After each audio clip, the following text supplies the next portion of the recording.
Gipuzkoako diputatu nagusiak, Donostiako alkateak eta Hondakinen partzuergoko presidenteak Zubietako erraustegiaren lehen harria jarri dute. Obrek 18 hilabete iraungo dute, ondorioz 2014 urtean erraustegia guztiz martxan egongo da. Plataforma berriak segurtasun geologiko baldintza zorrotzenak beteko ditu eta ingurumenean gutxiengo eragina izango du.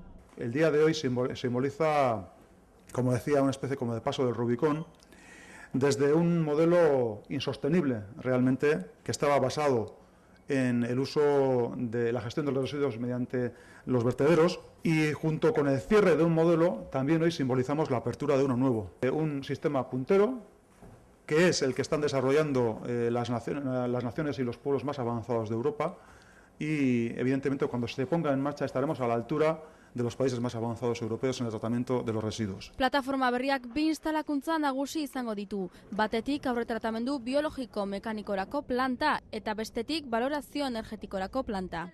Guztira, obrek 223 milioi euro balioko dute eta 18 hilabetetan gauzatuko dira.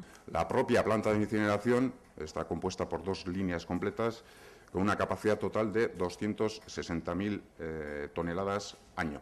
Instalazioak behin amaituta daudela, 226.000 tonelada zabor eraustuko dira bertan. Horrela, planta ireki eta 6 urtetara Gipuzkoako Hondakinen 150 inguru erostea espero da. Ese reconocimiento, esa expresión de ejercicio de comprensión, de solidaridad hacia el conjunto del territorio de Guipúzcoa, desde una actitud de responsabilidad.